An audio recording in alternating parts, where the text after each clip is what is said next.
ఆయన ఇలాంటి స్థితిలో నుండి మనల్ని విడిపించి యోగ్యులుగా మార్చాలని దేవుడు కోరుకుంటున్నాడు. హల్లెలూయా, హల్లెలూయా.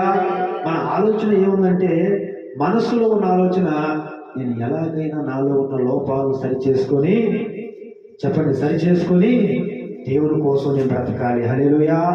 దేవుని కోసం నేను నిలబడాలి, దేవుని కోసం సాక్ష్యాన్ని నిలబడాలి, దేవుడు అప్పగించినటువంటి పనిలో నమ్మకంగానే ఉండాలి. ఈ ఆలోచన మన హృదయంలో తిరుగుతూ ఉంటుంది.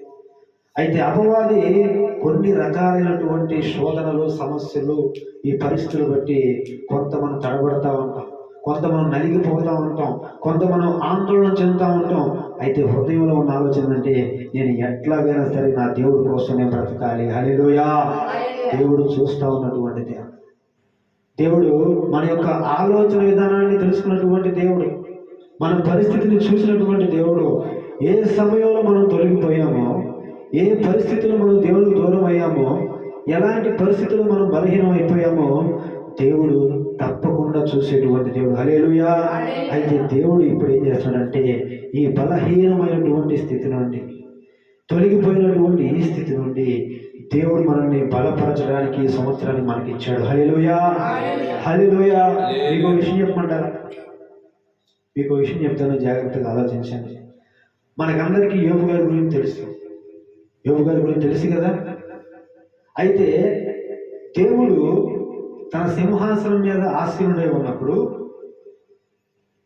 ఒక అపవాది సాతాను ఏం చేస్తాడు? దేవుని సన్నిధిలోకి వెళ్ళి దేవుని సన్నిధిలో ఉంటాడు. అలా ఉన్నప్పుడు ఆ సాతాను పిలిచి దేవుడు ఒక విషయాన్ని తెలియజేస్తాడు. ఇది మనందరూ తెలిసింది. ఏమిటా విషయం? సాతానా, ఎక్కడి నుంచి నువ్వు వచ్చావంటే, భూమి మీద అటు ఇటు తిరుగుతూ వచ్చానయ్యా అంటాడు.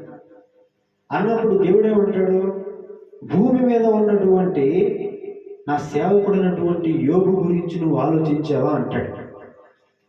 సాతాను ఏమంటాడు?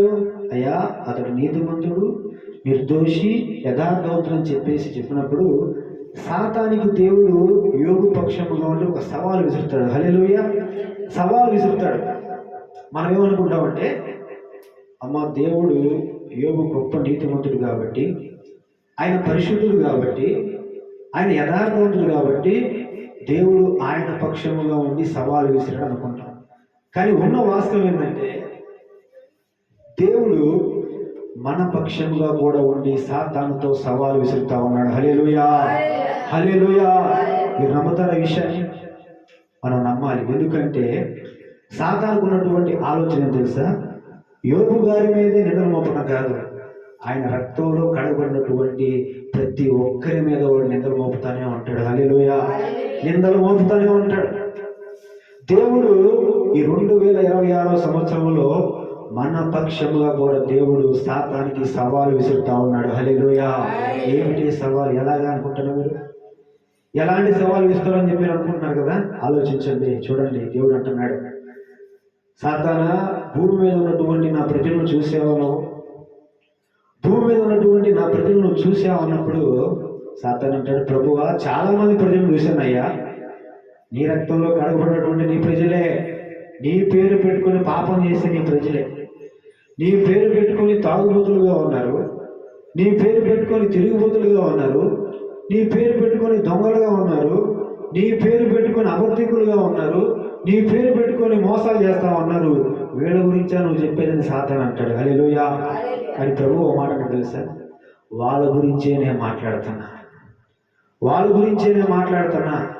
ఇదిగో, ఇలాంటి పరిస్థితుల్లో ఉన్నటువంటి ప్రతి ఒక్కరిని నేను నాకు ఇష్టమైనటువంటి బిడ్డలుగా నేను మార్చబోతున్నా. హల్లెలూయా. నాకు ఇష్టమైన వారిగా నేను మార్చబోతున్నా అంటున్నాడు. సాతాను అంటాడు, వాళ్ళు మారతారని నాకు నమ్మకం లేదు ప్రభు అంటాడు. ఎందుకంటే భూమి మీద క్రైస్తవుల పరిస్థితి చూసినప్పుడు అలాగే ఉంటుంది. ఎవరికైనా అలాగే ఉంటుంది. కొంతమంది చూసినప్పుడు ఇలాంటి వాళ్ళు జీవితంలో మారతారా అని మనం అనుకుంటాం. దేవుడు నమ్ముకున్నాడు, ఈ రకంగా తాగుతూ ఉన్నాడు, ఇలాంటి తాగుబోతూ మరలా మారతాడా అనే ఆలోచన ఎవరికి ఉండదు. దేవుడి పేరు పెట్టుకొని ఇలాంటి దుర్మార్గమైనటువంటి పనులు చేస్తూ ఉన్నారు, ఇలాంటి వాళ్ళు మారతారా అని చాలా మంది అనుకుంటూ ఉంటారు. దేవుడి పేరు పెట్టుకొని ఇలాంటి వ్యభిచార పనులు చేస్తా ఉన్నారు, ఇలాంటి వాళ్ళు మారతారా అని చాలా మంది అనుకుంటా ఉంటారు. కానీ సాతాను కూడా అదే అనుకుంటా ఉంటాడు. హల్లెలూయా. కానీ దేవుని ప్రణాళిక సాతానికి తెలియదు. దేవుని ప్రణాళిక సాతానికి తెలియదు. కానీ దేవుడు అంటాడు, మాట చెప్తా ఉంటాడు, నువ్వు ఇంత దుర్మార్గులు దుష్టులు అని చెప్పేసి నువ్వు నా ప్రజలను అంటున్నావు కదా, వాళ్ళు ఎలాగ మార్చబడతారంటే, ఒకనాటి సౌలు నువ్వు చూసావు కదా, ఒకనాటి పౌలు నువ్వు చూసావు కదా. పౌలు కాకముందు సౌలు ఎలా జీవించాడు? పౌలుగా మార్చబడక ముందు సౌలు ఎలా జీవించాడు? దుర్మార్గుడిగా జీవించాడు, నరహంతకుడిగా జీవించాడు, సంఘాన్ని హింసించాడు, అనేక మంది క్రైస్తవులను చంపేశాడు. అత్యధికముగా నా సంఘాన్ని, నా ప్రజల్ని హింసించినటువంటి సౌలుని మార్చను గమనించావా సాతాను అంటాడు. హల్లెలూయా. అలాంటి సౌలుని మార్చినటువంటి నేను, ఇదిగో నా బిడ్డలు కూడా ఒక సమయం రాబోతుంది, ఆ సమయంలో వాళ్ళు కూడా అలాగే మార్చబడతారు. హల్లెలూయా. వాళ్ళు కూడా అలాగే మార్చబడతారు. నువ్వు చూస్తా ఉండు, వాడందరూ కూడా నాకు అనుకూలమైనటువంటి వ్యక్తులుగా నేను మార్చబోతూ ఉన్నాను. హల్లెలూయా. దేవుడు అంటున్నాడు, మన బలహీనతల్లో మనం ఉండి, మన యొక్క కృంగుబాటులో మనం ఉండి, దేవునికి ఎక్కడైతే మనం దూరంగా ఉండిపోయామో, ఎక్కడైతే మనం దూరంగా నిలిచిపోయామో అని చెప్పి మనం ఆలోచిస్తా ఉన్నాం కదా. కానీ దేవుని యొక్క ప్రణాళిక మన పైన నిలిచాం. ఈ 2026 సంవత్సరాన్ని చూస్తానికి మనం బతికున్నామంటే దేవుని యొక్క ఆలోచన ఏమైందంటే, మనల్ని పరిపూర్ణులుగా చేయడానికి ఆయన ఆశపడుతున్నాడు, మనల్ని పరిశుద్ధులుగా మార్చడానికి ఆయన ఇష్టపడుతున్నాడు, మనల్ని ఆయనకి అనుకూలమైనటువంటి వారిగా మార్చాలని దేవుడు కోరుకుంటూ మనతో ఏం మాట్లాడుతున్నాడు ఒకసారి మీరు చూసినట్లయితే, పరిశుద్ధ గ్రంథంలో ఒకసారి మీరు చూడండి. పరిశుద్ధ గ్రంథంలో ఒక మాట ద్వారా దేవుడు మనతో మాట్లాడుతున్నాడు. ఏమిటంటే అది యెషయా గ్రంథంలో చూడండి. యెషయా గ్రంథము 55వ అధ్యాయము, యెషయా గ్రంథము 55వ అధ్యాయము 9 నుండి చదవండి 13 వరకు. యెషయా గ్రంథము 55వ అధ్యాయము 9 నుండి 13 వచనాలు చదవండి. అక్కడ దేవుడు ఎలాంటి ఆలోచన మన పట్ల కలిగి ఉన్నాడో ఆయన తెలియజేస్తా ఉన్నాడు.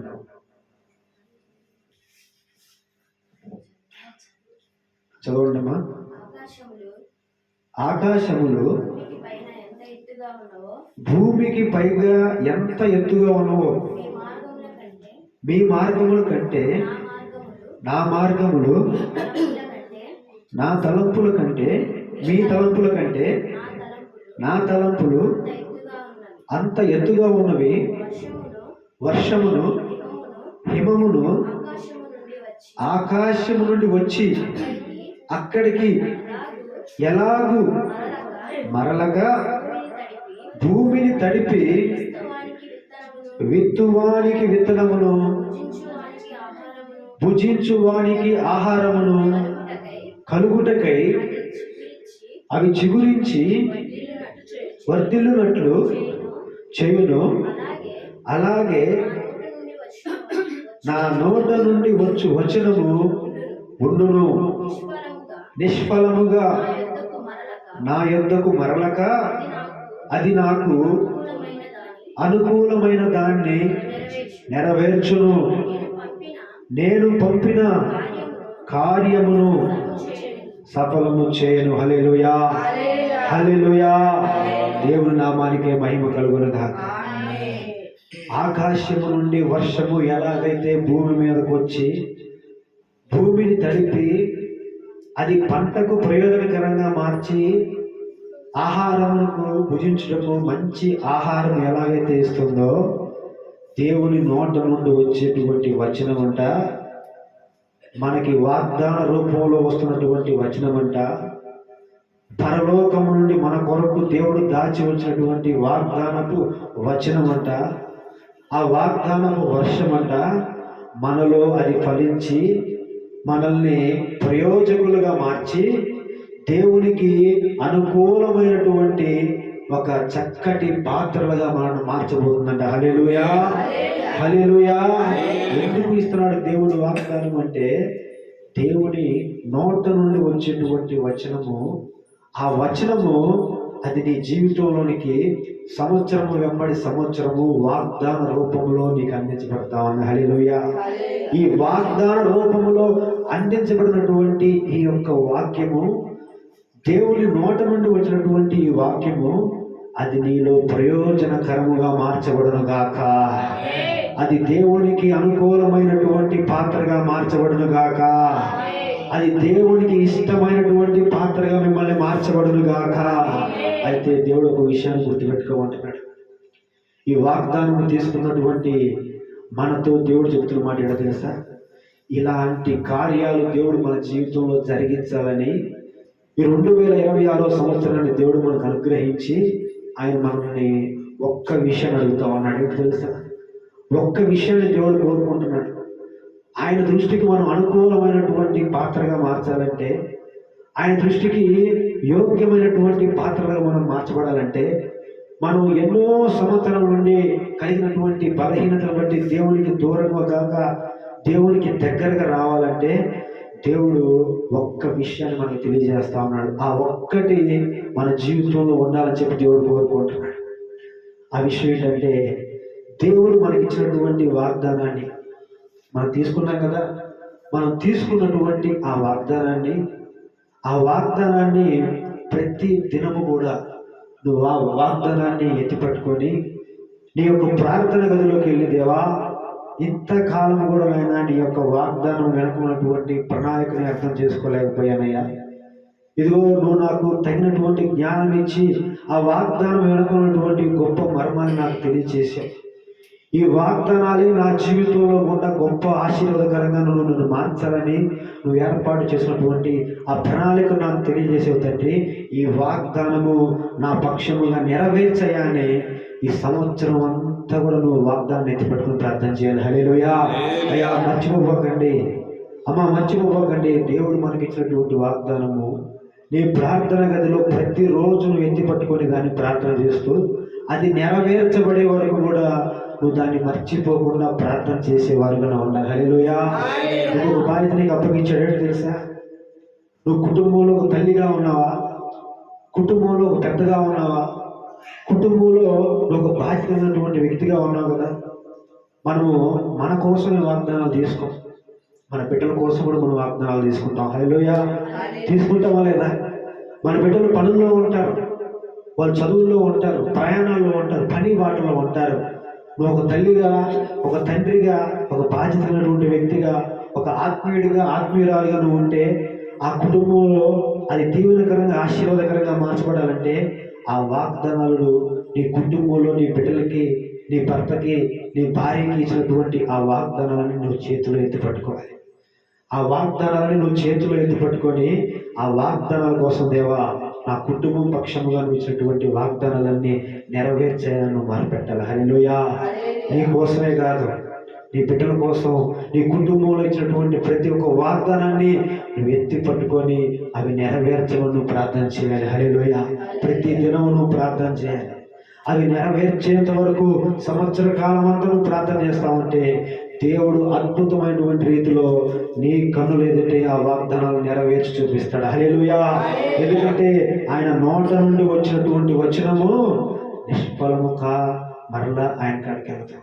ఆయన అక్కడి నుండి ఇక్కడికి ఎందుకు పంపించాడంటే అది నీలోనికి రావాలి, నీ కుటుంబంలోనికి రావాలి, నీ సంఘంలోనికి రావాలి, నీ పరిచయంలోనికి రావాలి. అది అక్కడ ఫలించాలి, అది అభివృద్ధి చెందాలి, అది అనేక మంది చూడాలి, అనేక మందికి అది ఆశీర్వాదకరంగా మార్చబడాలి. హల్లెలూయా. ఇది జరగాలి అంటే నువ్వు ఒకే ఒక పని చేయాలి. ఈ వాగ్దానాలన్నీ కూడా నువ్వు ఏం చేయాలంటే ఎత్తి పట్టుకొని ప్రతి దినము మరవకుండా నువ్వు చేయాలి. హల్లెలూయా.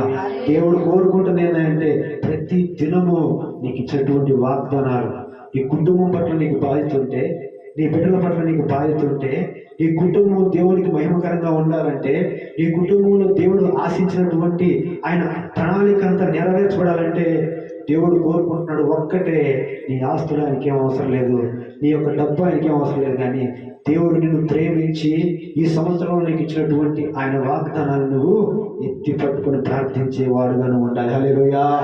ఎత్తి పట్టుకొని ప్రార్థించేటువంటి ప్రార్థన పరురాలుగాను ఉండాలి. ఇంకో విషయం కూడా చెప్పాను తెలుసా, మనము మన బిడ్డలతో పాటు దూర బంధువులు కానీ, మారు మనసు లేని వాళ్ళు కానీ, మన అక్క, మన చెల్లి, మన బాబాయి, మన పెద్ద ఆయన, మన తమ్ముడు అని చెప్పేసి మారు మనసు లేని వాళ్ళ కోసం వాళ్ళు ఎక్కడో ఉండి ఫోన్ చేసి మనకు మాట చెప్తాను తెలుసా, అయ్యా నువ్వు చర్చికి వెళ్తావు కదా, దేవుడు ఈ సంవత్సరం మాతో ఏం మాట్లాడుతున్నాడు, మా కోసం కూడా నువ్వు వాగ్దానం తీయమని చెప్పి వాళ్ళు చెప్తారు. హల్లెలూయా. ఆశతో మనం వాగ్దానం తీస్తాం, ఆశతో మనం వాగ్దానం తీస్తాం. మంచి వాగ్దానం దేవుడు వారి జీవితంలో నెరవేర్చాలని చెప్పి వాగ్దానం ఇస్తాడు. ఆ ఇచ్చినటువంటి వాగ్దానం గురించి వాళ్ళు చెప్తాం, తర్వాత వాళ్ళు విని మర్చిపోతారు. కానీ దేవుడు దాంట్లో కూడా మనకు బాధ్యత అప్పగించాడు. ఏంటంటే ఆ వాగ్దానములు వారి పక్షంలో కూడా నెరవేర్చాలని, దానికోసం కూడా నువ్వు మొరపెట్టే బాధ్యతని దేవుడు నీకు ఇచ్చాడు. హల్లెలూయా. ఎక్కడో ఉన్న వాళ్ళ కోసం నువ్వు వాగ్దానాలు తీసి చెప్పటమే కాదయ్యా, ఎక్కడో ఉన్న వాళ్ళ కోసం, మారు మనసు లేని వాళ్ళ కోసం నువ్వు వాగ్దానాలు తీసి, ఇదిగో దేవుడు నీకు ఇలాంటి వాగ్దానం ఇచ్చాడు, నీకు ఇలాంటి మంచి వాగ్దానం ఇచ్చాడు, దేవుని ఆలోచన నీ పట్ల ఇది ఉందని నువ్వు చెప్పి వదిలేయటం కాదు. ఎందుకంటే నీ చేత దేవుడు ఆ వాగ్దానం తీపించాడంటే వారి మార్పు చెందే దాని కొరకై ఆ వాగ్దానము వారి పక్షముగా నెరవేర్చడానికి నువ్వు అవి ఎత్తి పట్టుకొని ప్రార్థించేటువంటి వాడుగా ఉండాలి. హల్లెలూయా. ప్రార్థించేటువంటి దానిగా ఉండాలి. అదే దేవుడు కోరుకుంటా ఉన్నాడు.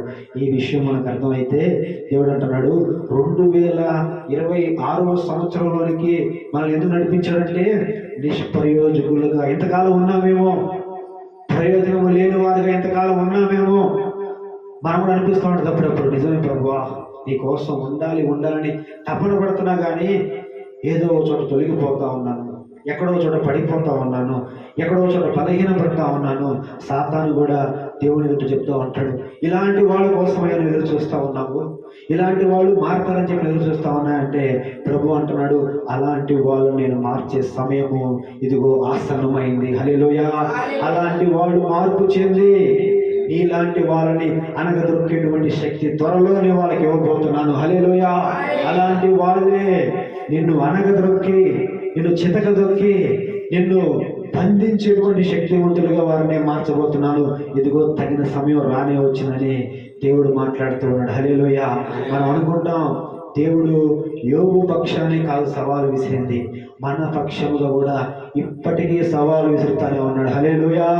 అందుకని ఆయన యొక్క ప్రణాళికలో మనం ఉన్నాం కాబట్టి, ఆయన యొక్క ఆలోచనలో మనం ఉన్నాం కాబట్టి, ఇంతవరకు ఉన్నటువంటి ఆ ప్రయాసంలో నుండి, ఆ యొక్క పోరాటంలో నుండి, ఆ యొక్క యుద్ధంలో నుండి ఇప్పుడు దేవుడు అంటున్నాడు, మనతో మాట మాట్లాడుతున్నాడు. ఈ సంవత్సరంలో దేవుడు ఏం చేయబోతున్నాడో మరొక విషయాన్ని మనం చూసినట్టయితే అక్కడ దేవుడు మనకు తెలియజేస్తాడు. చూడండి, యోహాను రాసినటువంటి పత్రిక 14వ అధ్యాయము 18వ వచనం చదవండి ఒకసారి. యోహాను రాసినటువంటి పత్రిక 14వ అధ్యాయము 18వ వచనము. చదవమ్మా. మిమ్మును అనాథలుగా విడవను, మీ యొద్దకు వత్తును, కొంతకాలమైన తరువాత లోకము నన్ను మరి ఎన్నడూ చూడదు. మొట్టమొదటి వాక్యం చదవండి. ఆ వాక్యంలో మొదటి వచనమే, మిమ్మును అనాథలుగా విడవను. హల్లెలూయా. హల్లెలూయా. ప్రభు అంటున్నాడు, ఏమంటున్నాడంటే, ఇంతకాలం నీ పోరాటం నువ్వే పోరాడావు కదా, ఎంతకాలం నువ్వు నా నిమిత్తము నా కోసం బ్రతకాలని, దేవుడికి ఇష్టమైన బిడ్డగా బ్రతకాలని లోకంతో పోరాడావు, పాపంతో పోరాడావు, ఎన్నో శ్రమలు అనుభవించావు, ఎంతగానో సహించావు, ఓర్చుకున్నావు, నిందలు భరించావు, అనేక మంది అనేక మాటలు అంటా ఉంటే భరించావు. ఇప్పుడు ప్రభు అంటున్నాడు, ఈ సంవత్సరం ఆయన ఏమంటాడంటే మనతోటి, ఈ ప్రారంభంలో మనతో చెప్తున్నటువంటి మాట, మిమ్ములను ఏమంటున్నాడు, అనాథలుగా విడవను. హల్లెలూయా. మీ వద్దకు వద్దును అంటున్నాడు. అనాథలుగా మిమ్మల్ని విడవను, మీ వద్దకు నేను వస్తాను అంటున్నాడు. మన వద్దకు వచ్చినటువంటి ఆయన ఏం చేస్తున్నాడు? మన వద్దకు వచ్చి ఆయన మనకి ఇచ్చినటువంటి వాగ్దానాన్ని నెరవేర్చినటువంటి ఆశతో ఆయన మాట్లాడుతున్నాడు. చూడండి, యెషయా గ్రంథములో మన వద్దకు వచ్చినటువంటి ప్రభు ఏం చేస్తున్నాడు, ఏం చెయ్యాలనుకుంటున్నాడు ఒకసారి మీరు చూడండి. యెషయా గ్రంథము 49వ అధ్యాయంలో 25వ వచనం మీరు చూసినట్లయితే మన వద్దకు వచ్చినటువంటి ప్రభువు మన పక్షముగా ఉండి ఏం చేయాలనుకుంటున్నాడో ఈ వచనం ద్వారా మాట్లాడుతున్నాడు. యెషయా గ్రంథము 49:25 వచనం చదువుకుందాం. చూడండి, యెహోవా ఇలాగ సెలవిచ్చుచున్నాడు, బలాఢ్యులను చెరపట్టిన వారును సహితము విడిపింపబడుదురు, భీకరులు చెరపట్టిన వారు విడిపించబడుదురు. అది జాగ్రత్తగా ఉండండి మా మాట, జాగ్రత్తగా వినండి. చదువు మా మాటని. నీతో యుద్ధము చేయు వారితో నేనే యుద్ధము చేసేదను. హల్లెలూయా, హల్లెలూయా. ఏమంటున్నాడు ఆయన? నీతో యుద్ధము చేయవారిని, నీతో యుద్ధము చేసేవారితో నేను యుద్ధం చేస్తానన్నాడు. హల్లెలూయా. ఇంతకాలం మన యుద్ధం మనమే చేసాం, మన పోరాటం మనమే చేసాం, మన గురించి మనమే ఆలోచించాం, మన గురించి మనమే ప్రణాళికలు వేసుకున్నాం, మన గురించి మనమే తెగ బాధపడిపోతా ఉన్నాం, భారం అంతా మనమే చేసుకుంటా ఉన్నాం. ప్రభు అంటున్నాడు, నీ వద్దకు వస్తాను, మిమ్మల్ని అనాథలుగా విడిచిపెట్టను. తర్వాత అంటున్నాడు, వచ్చినటువంటి ఆయన ఏం చేశాడంట, నీతో యుద్ధము చేయవారితో నేను యుద్ధము చేస్తాను. హల్లెలూయా. మనతో యుద్ధము చేయాలనుకున్న వారితో మనము యుద్ధం చేయాల్సిన పని లేదు. ఎవరైతే మనల్ని బాధించాలని చూస్తున్నారు, ఎవరైతే మనల్ని అవమానపరచాలని చూస్తున్నారు, ఎవరైతే మనల్ని దేవుడు నమ్ముకున్న తర్వాత ఎన్ని మాటలు అంటున్నా పట్టించుకోకుండా ఓర్చుకుంటా ఉన్నాం అనుకున్నప్పుడు వీళ్ళు చేతగాని వాళ్ళు అనుకుంటా ఉన్నారు, వీళ్ళు చేతగాని వాళ్ళు అనుకుంటా ఉన్నారు. ఎన్ని తిట్టినా, ఎన్ని దూషించినా, ఎన్ని మాటలన్నా వీళ్ళు పడుతున్నారు, వీళ్ళు ఏం చేయలేకపోతున్నారు అనుకునే వాళ్ళు చాలా మంది ఉన్నారు కదా. దేవుడు అంటున్నాడు, ఇలాంటి వారితో వారి సంగతి నేను చూసుకుంటాను అంటున్నాడు. హల్లెలూయా. వారి సంగతి నేను చూసుకుంటాను అంటున్నాడు. మనతో యుద్ధము చేయాలని ఎవరైనా ఆలోచన కలిగిందనుకో, ప్రభు అంటున్నాడు, వారితో యుద్ధము నేను చేస్తానన్నాడు. హల్లెలూయా. దేవుడు మన పక్షముగా ఉండి యుద్ధము చేస్తే ఎలా ఉంటుంది? మనం యుద్ధం చేస్తే ఎలా ఉంటుంది? మనుషులు యుద్ధం చేస్తే అటుపక్క కొంతమంది చచ్చిపోతారు, ఇటుపక్క కొంతమంది చచ్చిపోతూ ఉంటారు. ఇప్పుడు ప్రపంచంలో కొన్ని దేశాలు యుద్ధం చేసుకుంటూ ఉన్నాయి. ఏ దేశమైనా సరే పక్క దేశం మీద యుద్ధానికి వెళ్ళినప్పుడు వీళ్ళు ఎంత బలవంతులైనా, వీళ్ళ దగ్గర ఎంత గొప్ప ఆయుధాలు ఉన్నా, వాళ్ళ దగ్గర తక్కువ ఉన్నా, సైన్యం తక్కువ ఉన్నా, వీళ్ళలో కొంతమంది చనిపోతారు, వాళ్ళలో కొంతమంది చనిపోతారు. అవునా కదా? యుద్ధం జరిగినప్పుడు ఇటుపక్క కొంతమంది, అటుపక్క కొంతమంది చనిపోతూ ఉంటారు. మరి ఒకవేళ దేవుడే మన పక్షంలో యుద్ధం చేస్తే అది ఎలా ఉంటుందో మనం ఒకసారి చూసినట్లయితే చూడండి, పరిశుద్ధ గ్రంథంలో నుంచి దేవుడు తెలియజేస్తా ఉన్నాడు. 2వ రాజుల గ్రంథంలో చూడండి ఒకసారి. 2వ రాజుల గ్రంథంలో 19వ అధ్యాయం 19వ అధ్యాయం తీయండి.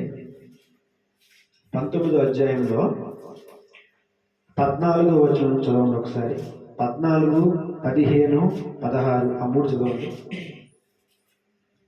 14, 15, 16. హిజ్కియా దూతల చేతిలో నుండి ఆ ఉత్తరము తీసుకొని చదివి యెహోవా మందిరంలోనికి పోయి యెహోవా సన్నిధిని యెహోవా ఇట్లని ప్రార్థన చేసెను. యెహోవా కెరూబుల మధ్యలో నివసించుచున్న ఇశ్రాయేలీల దేవా, భూమి ఆకాశములను కలగజేసిన అద్వితీయ దేవా, నీవు లోకమందున్న సకల రాజ్యములకు దేవుడై ఉన్నావని యెహోవా చెవియొగ్గి ఆలకింపుము. యెహోవా కన్నులు తెరిచి దృష్టించుము. జీవము గల దేవుడవైన నిన్ను దూషించుటకై సెన్హెరీబు పంపిన వాని మాటలను చెవిన పెట్టుము. చాలు. హల్లెలూయా. మనం ఒక విషయాన్ని బాగా ఆలోచించినట్లయితే దేవుడు ఎప్పుడు చర్య తీసుకుంటాడు మన జీవితంలో అంటే ఇక్కడ ఒక విషయం మనం గమనించాలి. ఎదుటి వాళ్ళు మనల్ని దూషిస్తూ ఉంటారు, దేవుడు చూస్తూ ఉంటాడు. మనల్ని అవమానపరుస్తారు, దేవుడు చూస్తూ ఉంటాడు. మనల్ని నిందించాలని రకరకాలైనటువంటి నెపాలు మన మీద మోపాలని రకరకాలైనటువంటి ప్రయత్నం వాళ్ళు చేస్తూ ఉంటారు. దేవుడు కొద్ది సమయం వెయిట్ చేస్తూ ఉంటాడు. ఎప్పుడైతే వాళ్ళు గర్వించి అహంకారము గలవారై మనల్ని కాకుండా మనల్ని దాటిపోయి మనం నమ్ముకున్నటువంటి దేవుణ్ణి అరే వాళ్ళ దేవుడు అని అన్నారనుకో, అక్కడ ఏం జరిగిందో అని చెప్తున్నాడు. చూడండి, అక్కడ ఎవరు మాట్లాడుతున్నాడు? దేవుడి గురించి సెన్హెరీబు అనేటువంటి రాజు దూషణగా మాట్లాడాడంట. హల్లెలూయా. అయితే తర్వాత చూడండి 22వ వచనం కానీ చదవండి. 22వ వచనం చదవండి. ఆ తర్వాత 22వ వచనం అదే అధ్యాయంలో, నీవు ఎవరిని తిరస్కరించితివి, ఎవరిని దూషించితివి, నీవు గర్వించి ఎవరిని భయపెట్టితివి. ఇశ్రాయేలు పరిశుద్ధ దేవుణ్ణే కదా. తర్వాత 28 చదవండి. 28 నా మీద నీవు వేయు రంకెలను నీవు చేసిన కలహమును నా చెవులలో జొచ్చెను కనుక నా గాలమును నీ ముక్కునకు తగిలించెదను, నా కళ్ళెము నీ నోటిలో పెట్టి నిన్ను మళ్ళించెదను, నీవు వచ్చిన మార్గముననే నిన్ను మళ్ళించెదను. హల్లెలూయా. హల్లెలూయా. దేవుడు అంటున్నాడు, మనల్ని నిందించి దూషించి అవమానపరిచి ఏదో చేయాలని ప్రయత్నం చేస్తా చివరికి ఏం చేస్తారంటే అరే వీళ్ళు దేనికి చేతగాని వాళ్ళు, ఎందుకు పనికిరాని వాళ్ళు అని చెప్పేసి ఒక్కసారిగా వాళ్ళు దేవుణ్ణి దూషించడానికి అహంకారముతో గర్వముతో ఎప్పుడైతే వాళ్ళు నోరు జారుతారో అప్పుడు అంటున్నాడు దేవుడు, నువ్వు మాట్లాడినటువంటి ప్రతి ఒక్క మాట, దేవునికి వ్యతిరేకంగా మాట్లాడినటువంటి ప్రతి ఒక్క మాట, ఆయన బిడ్డల మీద దేవునికి వ్యతిరేకంగా మాట్లాడినటువంటి ప్రతి ఒక్క మాట దేవుడు చెవును పెట్టుకుంటాడంట. హల్లెలూయా. దేవుడు చెవును పెట్టుకుంటాడు. అన్నటువంటి వాళ్ళు మర్చిపోతారు. ఏమీ చేయట్లేదు అనుకుంటారు, ఏమీ జరగట్లేదు అనుకుంటారు, చాలా కాలమైంది అనుకుంటారు, ఆయన చేతగడం అనుకుంటారు, వీళ్ళు చేత కాని వాళ్ళు అనుకుంటారు. కానీ దేవుడు అంటున్నాడు, వాళ్ళు దేవునికి వ్యతిరేకంగా మాట్లాడినటువంటి ప్రతి ఒక్క మాట దేవుడు చెవును పెట్టుకుంటాడు. తగిన సమయం వచ్చినప్పుడు ఆయన ఏం చేస్తాడంటే తర్వాత జరిగేటువంటి పరిస్థితి మనకు తెలుసు. హల్లెలూయా. ఏం చేస్తాడని ఒకసారి చూసినట్లయితే చూడండి, తర్వాత 35వ వచనం మనం చూసినట్లయితే, ఆ రాత్రియే యెహోవా దూత బయలుదేరి అష్షూరు వారి దండుపేట వచ్చి 185,000 మందిని హతము చేసెను. ఉదయమున జనులు లేచి చూడగా వారందరూ చచ్చినటువంటి కళేబరాలై ఉన్నారు. హల్లెలూయా. హల్లెలూయా. రాత్రి దాకా బాగానే ఉన్నాడండి, రాత్రి అంతా బాగానే ఉన్నాడండి, బాగానే తిన్నాడండి, చక్కగా పడుకున్నాడండి, చాలాసేపు మాతో మాట్లాడాడండి. అయ్యా రాత్రి ఇష్టమైన బిర్యానీ తెప్పించుకొని తిన్నాడు. అయ్యా మాతో అందరితో మాట్లాడాడు, పడుకున్నాడు. తెల్లవారితే ఏమైపోయాడమ్మా? తెల్లవారితే వృద్ధుడై ఉన్నాడు. హల్లెలూయా. హల్లెలూయా. దేవునికి వ్యతిరేకంగా మాట్లాడుతున్నటువంటి మాట, దేవుని బిడ్డలకు వ్యతిరేకంగా మాట్లాడుతున్నటువంటి మాట, దేవుని సేవకులకు వ్యతిరేకంగా మాట్లాడినటువంటి మాట, క్రైస్తవులంటే చులకనగా మాట్లాడినటువంటి ప్రతి ఒక్క మాటను దేవుడు ఆయన చెవును పెట్టుకుని చూస్తా ఉన్నాడు. హల్లెలూయా. ఆయన ఎదురు చూస్తా ఉన్నాడంటే ఏదైనా నువ్వు మార్పు చెందుతావేమోనని. అన్నటువంటి వాళ్ళ జీవితంలో అవకాశం ఇస్తే వాళ్ళు మార్పు చెందుతారేమో అని, వారు మనసు మార్చుకొని దేవుణ్ణి తెలుసుకొని పశ్చాత్తాపడతారేమోనని, వారి జీవితాలు మార్చడానికి, మరణం నుండి వారిని తప్పించడానికి దేవుడు ఎదురు చూస్తూ ఉన్నాడు. హల్లెలూయా. ఒకవేళ ఆ సమయానికి వాళ్ళు తెలుసుకోలేకపోతే వాళ్ళు ఏమైపోతారంట, తెల్లవారేసరికి పడుకున్న వాళ్ళు పడుకునే ఉంటారు, మృతులైపోతా ఉంటారు. హల్లెలూయా. హల్లెలూయా. హిజ్కియాని ఆ యొక్క రాజ్యాన్ని చుట్టుముట్టినటువంటి ఈ సెన్హెరీబు సైన్యము దేవుని ప్రజలను చుట్టుముట్టి భయపెట్టాలని, స్వాధీనపరచుకోవాలని, ఆక్రమించుకోవాలని చూసినటువంటి శత్రువుల సైన్యము ఆ రాజ్యము చుట్టూ ఉన్నప్పుడంట హిజ్కియా వెళ్ళిపోయి వచ్చినటువంటి సందేశాన్ని తీసుకెళ్ళి దేవుడి సన్నిధిలోకి వెళ్ళి ఆయన చేతులు పెట్టి ప్రార్థన చేస్తా ఉన్నాడు. దేవా, నన్ను అన్నారయ్యా, నేను భరించాను. నన్ను చేతగాని వాడు అన్నారు, భరించాను. నేను పనికి మాలిన వాడు అన్నారు, భరించాను. నేను ఎందుకు ఉపయోగం లేని వాడు అన్నారు, భరించాను. కానీ నిన్ను దూషించారయ్యా అని సెన్హెరీబు గురించి హిజ్కియా రాజు దేవుని సన్నిధిలో మొరపెట్టినప్పుడు దేవుడు అంటున్నాడు, ఆయన తన యొక్క దూతను పంపించాడు. హల్లెలూయా. ఒక దూత ఇదే రాత్రికాల సమయంలో పరలోకముల నుండి దేవుని యొక్క ఆజ్ఞను తీసుకొని ఆ దండుపేటలోనికి అలా వచ్చి అలా వెళ్ళిపోయిందండి. హల్లెలూయా. దూత వచ్చింది తెలియదు, పోయింది తెలీదు. రాత్రిపూట అందరూ తిని తాగి చక్కగా పడుకున్నారు. ఎందుకు? పగలంతా దేవుని దూషించి, పగలంతా పగలబాలు కలిగి, పగలంతా గర్వించి, దేవునికి వ్యతిరేకంగా మాట్లాడి అహంకారంతో గర్వంతో నిండుకొని రాత్రి తిని తాగి పడుకొని నిద్రపోయారు. తెల్లారి లేచి వాళ్ళు అంతు చూద్దామని. హల్లెలూయా. తెల్లారి లేవడానికి దేవుడు అనుమతి ఇవ్వలేదు. ఎంతమందికి? 1,85,000 మందికి. హల్లెలూయా. 1,85,000 మందికి దేవుడు తెల్లారి చూస్తానికి అనుమతి ఇవ్వలేదు. తెల్లవారి లోపే వారిని పాతాళానికి పంపించేసాడు ఆయన. హల్లెలూయా. దేవుని ప్రజలనంటే దేవుడికి అంత కోపం, దేవుని బిడ్డలంటే ఆయనకి మహాకోపం. మనం అనుకుంటాము రోషము కలిగిన దేవుడు అనుకుంటాం కదా. ఆ రోషం ఎందుకు తెలుసా? ఆయన ప్రజలని ఎవరైనా అంటే, ఆయన ప్రజలని ఎవరైనా అలా మాట్లాడితే కొంతకాలం చూస్తూ ఉంటాడేమో కానీ ఆయన ఊరుకునేటువంటి దేవుడు కాదు. హల్లెలూయా. మహారోషము కలిగినటువంటి దేవుడు. అందుకనే ప్రభు అంటున్నాడు, ఈ 2026 సంవత్సరంలో నీ మీదకు వ్యతిరేకంగా లేచినటువంటి వారితో యుద్ధము నువ్వు చేయాల్సిన పని లేదు. హల్లెలూయా. నీతో యుద్ధము చేయి వారితో ఆయన యుద్ధము చేస్తాడు. హల్లెలూయా. ఆయన యుద్ధం చేస్తే సాక్ష్యాలు ఉండవు. ఆయన యుద్ధం చేస్తే దాన్ని కనిపెట్టేవాళ్ళు లేరు. ఆయన యుద్ధం ఎలా ఉంటుందంటే మనుష్యులు ఊహించినటువంటి యుద్ధం అది.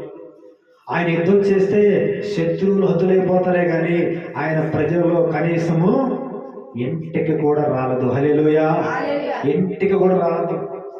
1,85,000 మంది హతులైపోయారు కానీ హిజ్కియా రాజ్యంలో ఉన్నటువంటి ప్రజలందరూ క్షేమంగా ఉన్నారు. రాత్రిపూట వాళ్ళు భయంతో పడుకున్నారు, తెల్లవారితే ఏమైందో అని పడుకున్నారు. కానీ హిజ్కియా రాజు మాత్రం వెళ్ళిపోయి దేవుడి సన్నిధిలో ఒకటే ప్రార్థన చేస్తున్నాడు. దేవా, నన్ను ఎన్ని మాట్లాడినా పర్వాలేదయ్యా, కానీ నిన్ను తిట్టారయ్యా, నిన్ను దూషించారయ్యా అని బాధతో కన్నీరు పెట్టుకున్నప్పుడు దేవుడు వెంటనే రౌద్రము చూపి ఆ ఒక్క రాత్రిలోనే శత్రువుల సైన్యమును హతము చేసినటువంటి దేవుడు. హల్లెలూయా. హల్లెలూయా. నీ పక్షముగా చేస్తున్నటువంటి యుద్ధము ఇక నీవు కాదు, నీ పక్షముగా, నా పక్షముగా, మన పక్షముగా మన దేవుడు చేయబోతూ ఉన్నాడు. హల్లెలూయా. అది ఈ సంవత్సరం ఆయన ప్రారంభించాడు. ఈ సంవత్సరం ఆయన మన పక్షముగా ప్రారంభించాడు.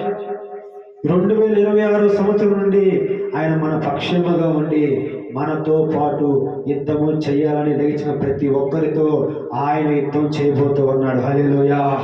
ఆయన యుద్ధం చేస్తే ఎలా ఉంటుందంటే తట్టుకునే వాళ్ళు ఇంతవరకు ఈ భూమి మీద ఎవరు లేరు. దేవునితో యుద్ధం చేస్తే నిలబడినటువంటి వాళ్ళు భూమి మీద ఎవరు లేరు. దేవునికి వ్యతిరేకంగా నిలబడి బ్రతికినటువంటి వాళ్ళు భూమి మీద ఎవరు లేరు. అందుకని దేవుడు మాట్లాడుతూ ఉన్నాడు, నీ వద్దకు వచ్చేదే కాదు, నీతో పాటు నివాసం ఉండటమే కాదు, నీతో యుద్ధము చేయవారితో నేను యుద్ధం చేసి తర్వాత మాట్లాడుతున్నాడు. చూడండి ఏమంటాడంటే, అదే యెషయా గ్రంథంలో 54వ అధ్యాయము చూడండి. యెషయా గ్రంథంలోని 54వ అధ్యాయంలో 14వ వచనం ద్వారా మరొక విషయాన్ని దేవుడు మనకు తెలియజేస్తా ఉన్నాడు. ఏమంటున్నాడు చూడండి. మన కాడికి వచ్చినటువంటి దేవుడు, మనతో ఉన్నటువంటి దేవుడు, మన పక్షముగా యుద్ధం చేసేటువంటి దేవుడు ఏం మాట్లాడుతున్నాడో ఒకసారి చూడండి. నీవు భయపడనక్కర్లేదు, బాధించువారు నీకు దూరముగా నుందురు. హల్లెలూయా. తర్వాత మాట్లాడు చదవనమ్మా. నీ భీతి నీకు దూరముగా ఉండును, అది నీ దగ్గరకు రానే రాదు. జనులు గుంపు కూడినను వారు నా వలన కూడరు. నీకు విరోధముగా గుంపు కూడువారు నీ పక్షపు వారవుదురు. హల్లెలూయా. ఒకటి మాట వింటే మన శత్రువులు కూడా దేవుడు మిత్రులుగా మారుస్తాడు. హల్లెలూయా. ఒకవేళ మాట వినకపోతే భూమి మీద వాళ్ళ పేరునే తోడు చేస్తాడు. ఎంత కోపమో చూసేవానికి. ఆ కోపము మనం గుర్తించలేదు. ఆయన కోపిస్తే దాన్ని తట్టుకునేటువంటి వాళ్ళు ఈ భూమి మీద ఎవ్వరూ లేరు. ఆయన ప్రేమించిన కూడా అలాగే ఉంటుంది. దేవుని ప్రేమ అంతగా ఉంటుంది. ఆ ప్రేమలో ఉన్నటువంటి ఆయన యొక్క అధికమైనటువంటి ప్రేమ మనం అర్థం చేసుకోలేక, ఆయన ఇచ్చినటువంటి వాగ్దానాల్ని కేవలం మన వాగ్దానాన్ని సంవత్సరానికి ఒక్కసారి వచ్చేటువంటి ఒక వాగ్దానం అని దాన్ని తీసుకొని ఈ సంవత్సరానికి ఇది అనుకుంటున్నాం. కానీ ఆ వాగ్దానం వెనకమాల దేవుని యొక్క ప్రణాళిక చాలా గొప్పగా ఉంటుంది. హల్లెలూయా. ఆ ప్రణాళిక ఏంటో నువ్వు తెలుసుకున్నట్లయితే, ఆ వాగ్దానంలో ఉన్న దేవుడు నిన్ను ఏం చేయాలనుకుంటున్నాడో అవన్నీ వరుసగా పెట్టి చదువుతున్నప్పుడు నీ యొక్క జీవితం ఏమై ఉందో నీకు అర్థమైపోతూ ఉంటుంది. నీ జీవితాన్ని ఎలాగా ముందుకు నడిపించాలనుకుంటున్నాడో అది నీకు అర్థం చేయడానికి సంవత్సరము తర్వాత సంవత్సరము, సంవత్సరము తర్వాత సంవత్సరము నీకు అనుగ్రహిస్తూ ఉన్నాడు. ఎందుకు? నీతో ఉన్నానని నీకు తెలియజేయటం కోసం, నీ పక్షముగా ఉన్నానని నీకు తెలియజేయటం కోసం. నీ పోరాటం నువ్వు కాదు, నీ పక్షముగా నేను పోరాటం చేయాలని తెలియజేయటం కోసం. నీ బాధను, నీ అవమానాన్ని, నీ నిందని, నీ తడబాటుతనాన్ని, నీ యొక్క తొలగిపోయిన స్థితి నుండి తిరిగి మరలా నిన్ను ఆయనకు అనుకూలమైనటువంటి స్థితిలోనికి మార్చడానికి దేవుడు ఉన్నాడు. ఆయన నీతో ఉన్నాడు, నీ పక్షముగా ఉన్నాడని నువ్వు అర్థం చేసుకోవాలని దేవుడు వాగ్దాన రూపంలో నీతో మాట్లాడుతున్నాడు. హల్లెలూయా. చెప్తా ఉన్నాడు. ఇది తెలుసుకున్నటువంటి మనం ఏం చేయాలంటే, దేవుడు మన పక్షముగా ఉండి మనతో యుద్ధము చేయి వారితో ఆయనే యుద్ధం చేస్తే మనం ఏం చేయాలంట? భయము నీకు అక్కర్లేదు. హల్లెలూయా. భీతి నీకు అక్కర్లేదు. మనుషులు మన పక్షముగా ఉంటే భయం మనకు ఉంటుంది. ఎందుకంటే వాళ్ళు ఏదో ఒక రోజు వదిలిపెట్టి వెళ్ళిపోతూ ఉంటారు.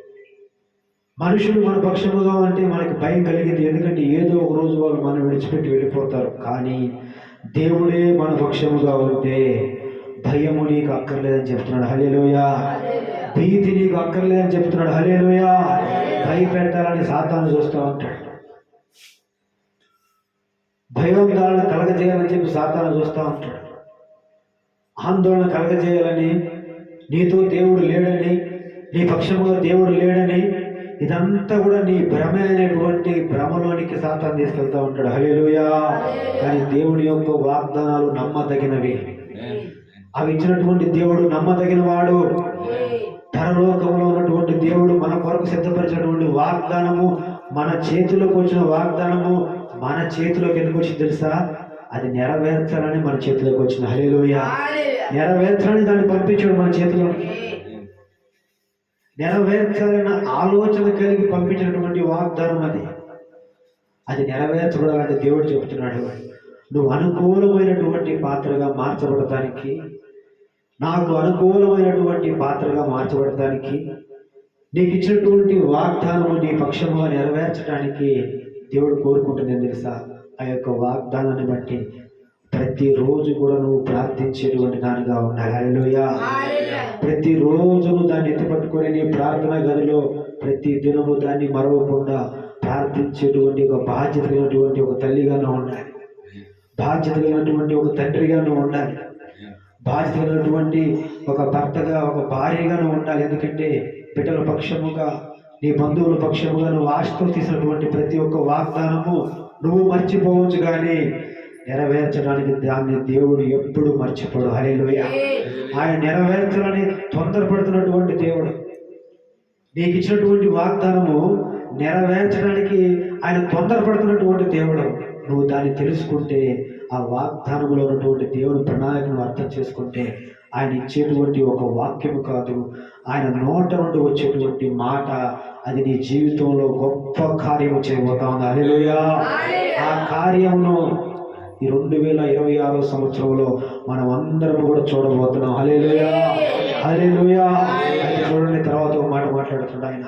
మరొక మాట ఏం చెప్తున్నాడంటే, అయితే ఇదే యెషయా గ్రంథంలో మనం చూసినట్లయితే, ఆయన బాధించువారు నీకు దూరమగునుగా కానీ మాట్లాడి, భీతి నీకు దూరమగునుగా కానీ మాట్లాడి ఒక విషయం మనకు తెలియజేస్తా ఉన్నాడు.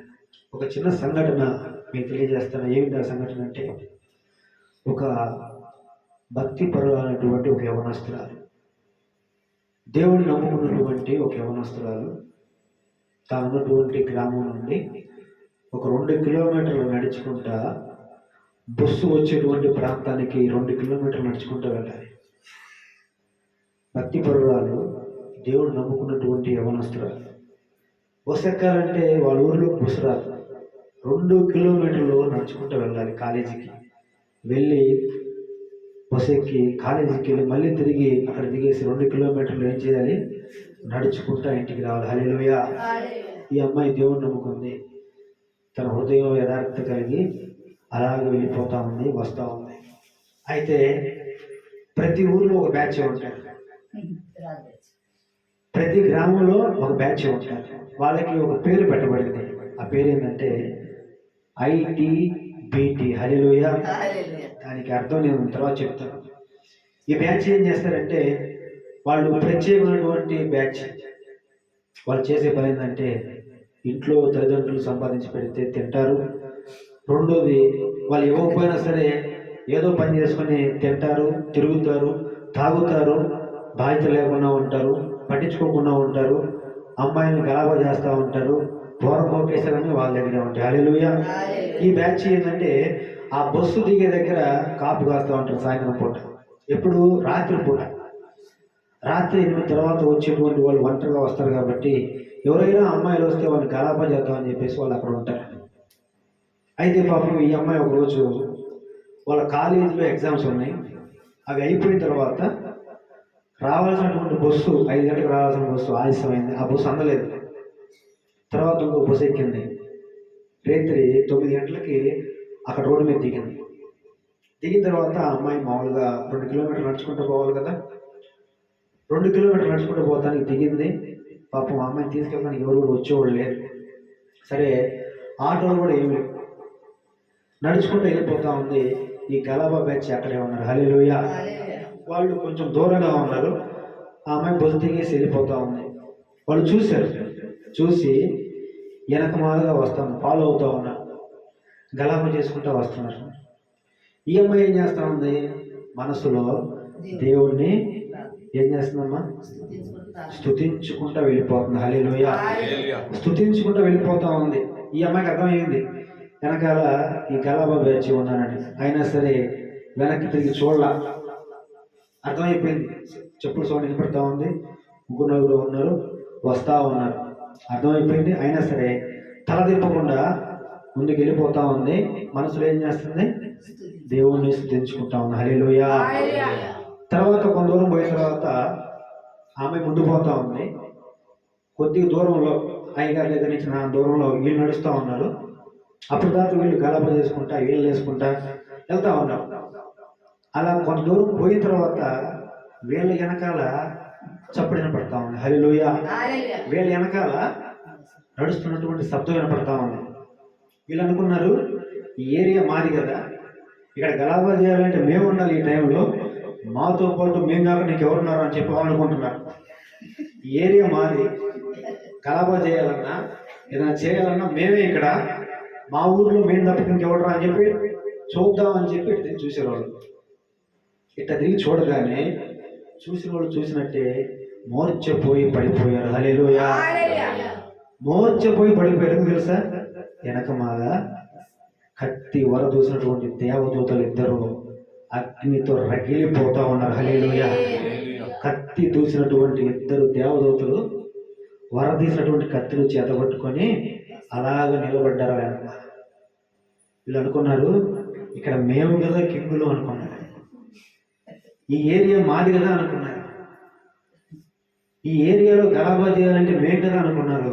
వెనక్కి తిరిగి చూస్తే కత్తులు వరదీసినటువంటి ఇద్దరు దేవతలు రోడ్డు మీద నిలబడగానే ఉన్నటువంటి గుండె ఉన్న బలంగా ఆగిపోయి మోర్చపోయి కింద పడిపోయారు. హల్లెలూయా. ఈ అమ్మాయికి ఆ విషయం తెలియదు. వెళ్ళకుండా వెనక్కి తిరిగి చూడకుండా దేవుని మనసులో స్తుతించుకుంటూ వెళ్ళిపోతే కొంత దూరం పోయిన తర్వాత వెనకాల వాళ్ళు కనిపించాలి. ఆ అమ్మాయి వెళ్ళిపోయింది. మీరు ఒకసారి ఆలోచించండి, మనము వెనక్కి తిరిగి చూడకపోతే జరిగేటువంటి కార్యం ఏం తెలుసా? వెనక్కి తిరిగి చూసేటువంటి ఆలోచన ఉంటే వెనకమల గలాబా చేసేవాళ్ళు, కదిలించేవాళ్ళు, పాడు చేయాలని చూసేవాళ్ళు, మనల్ని నాశనం చేయాలని చూసేవాళ్ళు వెనకాల వస్తూ ఉంటారు. ఈ అమ్మాయి చేసినటువంటి ఒక పని మనం గుర్తుపెట్టుకుంటే మన జీవితంలో దేవుని మనసులో స్తుతించుకుంటూ వస్తూ ఉంది. వెనక్కి తిరిగి చూడలేదు. వాళ్ళు ఎవరిని వెనక్కి చూడలేదు, కానీ మనసులో దేవుణ్ణి స్తుతించుకుంటూ ముందుకు వెళ్ళిపోతామంటే దేవుని కార్యం వెనకమాల జరిగింది. హల్లెలూయా. నీకు వెనక్కి తిరిగి చూడాలని బుద్ధి నీకుంటే దేవుడు నిన్నెలా కాపాడుతాడు? వెనక్కి తిరిగి ఎవడు వెనకాల పడుతున్నాడని చూడాలని బుద్ధి ఆలోచన నీకుంటే దేవుడు ఎందుకు అసలు ఎక్కడికి? దేవుడు ఎలా కాపాడుతూ ఉంటాడు? చాలా మందికి ఈ యొక్క ఆలోచన ఉంది. వెనక్కి తిరిగి చూసేటువంటి ఆలోచన, వెనక్కి తిరిగి చూసేటువంటి మనస్సు, వెనక్కి ఏమైపోతుందో అని తిరిగి చూసేటువంటి మనస్తత్వం. అందుకని ఈరోజు చాలా మంది యవనస్తుల జీవితాలు ఎందుకు పాడైపోతుంది తెలుసా? వాళ్ళు ముందు చూస్తూ దేవుణ్ణి స్తుతించుకుంటూ ముందుకెళ్ళకపోతున్నారు. వెనకాల ఎవడు వస్తున్నాడు, ఎంతమంది వస్తున్నారు, ఈ ఆలోచన ఎక్కువైపోతే దేవుడు నీ పక్షంగా ఎన్నుకుంటాడు. హల్లెలూయా. దేవుడు మన పక్షంగా ఉండాలంటే మనం ముందు చూడాలి. హల్లెలూయా. మన హృదయంలో దేవుణ్ణి స్తుతించే వారికి మనం ఉండాలి. ఆ అమ్మాయి చేసిన పని అదే. భయపడకుండా దేవుణ్ణి స్తుతించుకుంటా ముందుకు వెళ్తా ఉంటే కత్తి చూసినటువంటి దేవదూతలు వారి ఎదురుగా నిలబడితే మోర్చపోయి కింద పడిపోయారు. వారి జీవితంలో కలిగినటువంటి ఆ అనుభవంతో పత్తా లేకుండా పోయారు వాళ్ళు. హల్లెలూయా. ఒకటి మార్పు చెందాలి, లేకపోతే భూమి మీద లేకుండా పోతారు. దేవుడు ఊరికనే ఉండడం. అందుకని మనం సహాయం అడగకుండా చేయడం ఆయన. హల్లెలూయా. గుర్తుపెట్టుకోండి, నీ మనసు, నీ ఆలోచన దేవుడిని సహాయం అడిగేదానిలో ఉండాలి. ఇద్దరు స్నేహితురాలు మాట్లాడుకుంటున్నారు. ఏమో తెలుసా? యవనస్తురాలు మాట్లాడుకుంటున్నారు. అమ్మాయి, నాకు ఇద్దరు ఫోన్ చేస్తాను అమ్మాయి నైట్ పూట. అండ్ ఇద్దరు ఫోన్ లేదు అమ్మాయి అంటుంది ఒక అమ్మాయి. ఆ పక్క అమ్మాయి అంటుంది, ఇద్దరేనా? ఆల్రెడీ నా దెబ్బకి 10 మంది పిచ్చోళ్ళు అయిపోయారంట. 10 మంది పిచ్చోళ్ళు అయిపోయారంట. చూడండి, ఆలోచించండి మీరు. ఒక ఆమె ఉంటుంది, ఇద్దరు నాకు నిద్ర లేకుండా చేస్తారు రాత్రిపూట ఫోన్ ద్వారా అంటే, అవతల ఉంటుంది, నీకు ఫోన్ ద్వారా నిద్ర లేకుండా చేస్తున్నారు, నా దెబ్బకి 10 మంది పిచ్చోళ్ళు అయిపోయారంట. హల్లెలూయా. నువ్వు అనుకుంటున్నావు కదా పిచ్చోళ్ళు అయిపోయారని, 11వ వాడు వచ్చి నిన్ను పిచ్చిదాన్ని చేసేస్తా ఉంటాడు. హల్లెలూయా. 11వ వాడు వస్తాడు, నిన్ను పిచ్చిదాన్ని చేస్తాడు. పిచ్చిదానం అయిపోతావు. దేవుడు చెప్తున్నాడు, దేవుని యొక్క మాట వాగ్దానముగా నీకు వచ్చిందంటే దాన్ని నువ్వు హృదయంలో పెట్టుకుని దాన్ని నువ్వు స్తుతిస్తా ఉంటే ఆయన నీ పక్షముగానే యుద్ధం చేస్తాడు. హల్లెలూయా. నువ్వు చేయాల్సిన అవసరం లేదు, యుద్ధం నీ పక్షంలో ప్రభువు చేస్తా ఉంటాడు. ఈరోజు చాలా మంది ఈ యొక్క విషయము తెలియనటువంటి క్రైస్తవ యవనస్తురాలు వారి యుద్ధం వాళ్ళు చేసుకోవడం చేత కాదు, పోయి దేవుడి చేతికి అప్పగించి చేత కాదు. ఎంతసేపటికి ఎంతమంది వస్తున్నారు నా వెనకమాల, ఎంతమంది పడుతున్నారు నా వెనకమాల, ఇదే ఆలోచన. ఇద్దరు పడుతున్నారా, ముగ్గురు పడుతున్నారా, నలుగురు పడుతున్నారా, దేనికమ్మో మనకి. దేవుడు నీకు ఒక కుటుంబం ఇచ్చాడు, ఒక బాధ్యతనికి ఇచ్చాడు. పెళ్లి కాకపోతే తల్లిదండ్రుల పట్ల ఒక బాధ్యత నీకు ఉంది. చదువుకుంటుంటే చదువు దగ్గర నీకు ఒక బాధ్యత ఉంది. వివాహం చేసుకుంటే భర్త పట్ల నీకు ఒక బాధ్యత ఉంది. దేవుడు నీకు బిడ్డలను ఇచ్చాడు, భర్తను ఇచ్చాడు, కుటుంబాన్ని ఇచ్చాడు, బాధ్యత నీకు ఉంది. మనం వెనక్కి తిరిగి చూస్తున్నామంటే మన మనసులో ఏముంది? ఎవడో నన్ను చూస్తున్నాడు, ఎవడో నా కోసం చూస్తున్నాడు, ఎవడో నన్ను ఎత్తుకుంటూ వస్తున్నాడు. మరి దేవుడు ఎందుకు వస్తాడు నీ కాడికి? దేవుడు రావాలంటే నీ హృదయంలో నువ్వు ఆయన్ని స్తుతించాలి. నీ చూపు ముందు ఉండాలి. హల్లెలూయా. నీ చూపు ముందుండి నీ హృదయంలో దేవుని నువ్వు స్థితిస్తా ఉంటే నీకు తెలియకుండానే ఆయన గొప్ప కార్యాలు చేస్తాడు. హల్లెలూయా. నీతో యుద్ధము చేయాలని. యుద్ధం అంటే ఏం తెలుసా? నిన్ను ఆత్మీయంగా పాడు చేయాలని, ఆత్మీయంగా నిన్ను బలహీనరాలు చేయాలని, దేవుని దగ్గర నిన్ను ఒక నిర్దోషిగా కాకుండా ఒక దోషిగా నిలబెట్టాలని సాతానుగా రకరకాలైనటువంటి ఆలోచన కలగజేస్తూ ఉంటాడు. ఆ యవనస్తురాలు చేసినటువంటి ఒక పని నీ జీవితంలో నువ్వు గుర్తుపెట్టుకుంటే నీ చూపు ముందుంటుంది, స్తుతి నీ హృదయంలో ఉంటుంది, కార్యము నీ వెనకమాల జరుగుతూ ఉంటుంది. హల్లెలూయా, హల్లెలూయా. నీకు తెలియని కూడా తెలియదు అని పెద్దయ్య గారు మాట చెప్తారు. ఒక యవనస్తుల నుంచి ఆయన ఎప్పుడు చెప్తూ ఉన్నాడు సాక్ష్యం, అద్భుతమైనటువంటి సాక్ష్యం. చాలామంది యవనస్తురాలు ఎందుకు ప్రేమలో మోసపోతున్నారనేటువంటి విషయం కూడా ఆయన ఒక మంచి సాక్ష్యాన్ని చెప్పాడు. ఇప్పటికీ నాకు గుర్తుంది. ఒక అమ్మాయి ఉంది, కాలేజీకి వెళ్తూ ఉంటుంది. బస్ స్టాప్లోకి వచ్చి బస్సు ఎక్కి కాలేజీకి వెళ్ళాలి. అదే బస్ స్టాప్లో ఒక అబ్బాయి వస్తాడు, అదే కాలేజీ చదువుతూ ఉంటాడు.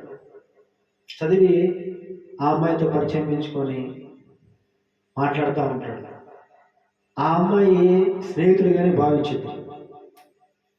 అమ్మాయి ఏం చేసింది? స్నేహితుడిగానే భావించింది. అబ్బాయి ఏం చేస్తాడు? స్నేహితురాలుగా కాకుండా ఇంకేదో ఆలోచిస్తూ ఉంటాడు. హల్లెలూయా. ఆలోచించి ఆలోచించి ఆలోచించి కొంతకాలం తర్వాత బస్ స్టాండ్లోకి వచ్చిన తర్వాత ఆ అమ్మాయితో మాట అంటాడు, నువ్వంటే నాకు ఇష్టం. హల్లెలూయా. ఆ అమ్మాయి అంటది, నేను ఎప్పుడు అట్లా అనుకోలేదు నా మనసులో అంటది. తర్వాత ప్రతి ఒక్కడు మోసం చేయని చెప్పి మాట తెలుసా? నువ్వు ఒప్పుకోకపోతే నేను చచ్చిపోతానంటారు. హల్లెలూయా. ఇది పెద్ద మోసమైనటువంటి మాట. చాలామంది యవనస్తులు తెలియక భయపడిపోయి నిజంగానే వాడు చస్తాడేమో అని చెప్పేసి సరే అంటారు. హల్లెలూయా. ఆ అమ్మాయి ఒక మాట అంటుంది, జ్ఞానము కలిగి ఆ అమ్మాయి ఒక మాట మాట్లాడింది. ఏమన్నా తెలుసా? నువ్వు చస్తానంటే సావు, అయ్యా నువ్వు చస్తేనే అంట అనలా, నువ్వు చస్తే చావు అనేది. హల్లెలూయా. నీ చావుకు నీ కారణం కాదు. నీ చావు నువ్వు చావు, నీ చావు కారణం నేను కాదు. నేను నిన్ను ప్రేమించాలని చెప్పలేదు, ప్రేమించినట్టుగా ఉండలేదు, నేను నిన్ను మోసం చేయలేదు, అలాగ నేను ఎప్పుడు ప్రవర్తించలేదు. చస్తే నువ్వు చావు, నీ చావుకు నాకు సంబంధం ఏంది? నీ చావుకు నాకు సంబంధం ఏంది అని మాట్లాడితే అమ్మాయి. హల్లెలూయా. ఇలాంటి జ్ఞానము ఈరోజు అనేక మంది యవనస్తురాలకు ఉన్నాయి. ఎవడో వెంట తిరిగేసి వచ్చేసి నువ్వు లేకపోతే నేను చస్తా అనగానే పెళ్ళిన వాళ్ళు వెళ్ళిపోతా ఉన్నారు. చూసు, పెళ్లి కానోడు కాదు, పెళ్ళి అయిన వాళ్ళు కూడా వెళ్ళిపోతా ఉన్నారు. హల్లెలూయా. ఎవడో వస్తున్నాడంట, నువ్వు లేకపోతే నేను చస్తా అన్నాడంట, వెళ్ళిపోయినావు. పిల్లలు ఏం కావాలా? భర్త ఏం కావాలా? ఏమ్మా, పిల్లలు ఏం కావాలి? భర్త ఏం కావాలి? కుటుంబం ఏం కావాలి? నేను కన్నా తల్లిదండ్రులు ఏం కావాలి? అటుపక్క వాళ్ళు ఏం కావాలి? ఇటుపక్క వాళ్ళు ఏం కావాలి? పిల్లలు ఏం కావాలి? పిల్లలు ఉండి పెళ్లి చేసుకొని భర్త ఉండి ఒక బాధ్యత ఉండి జ్ఞానం ఉండి బుద్ధి ఉండి ఎవడో వచ్చాడంట, లేకపోతే చచ్చిపోతాడంట, అలాగే వెళ్ళిపోయాడంట. హల్లెలూయా. ఇలాంటి సాతాను యొక్క మోసపూరితమైనటువంటి కార్యాలు క్రైస్తవుల మీద ఎక్కువ జరుగుతూ ఉంటాయి. హల్లెలూయా. మీరు జాగ్రత్తగా ఉండాలి. మెలకుగా ఉండడం కోసం దేవుడు చెప్తున్నాడు. ఆ అమ్మాయి అంటుంది, నువ్వు చస్తే నువ్వు చావు, నీ చావుకు నాకు ఏ సంబంధం లేదు, నేను నిన్ను సావమనలేదు, నేను రమ్మని లేదు, నాకు విడమని లేదు, నేను ప్రేమిస్తున్నానని చెప్పలేదు. నువ్వు సాగు, నాకేమని. నాకు ఒక బాధ్యత ఉంది. నేను బాగా చదువుకోవాలని నా తల్లిదండ్రులు కష్టపడి నాకు డబ్బులు పంపిస్తా ఉన్నారు. నీలాగా బలాలు తినడానికి కాదు. పెద్దగా చెప్పేటువంటి సాక్ష్యం ఆయన గురించి. నేను ఒక బాధ్యతగా చదువుకోవాల్సినటువంటి బాధ్యత నాకు ఉంది. నా తల్లిదండ్రుల కష్టం నాకు తెలుసు. వాళ్ళు ఎంత కష్టపడుతున్నారో, ఎంత శ్రమ పడుతున్నారో, చెమటగా ఓర్చి ఎండకి ఎండి వాన తడిసి వాళ్ళ కష్టంతో కూడినటువంటి డబ్బులు నాకు పంపిస్తా ఉన్నారు.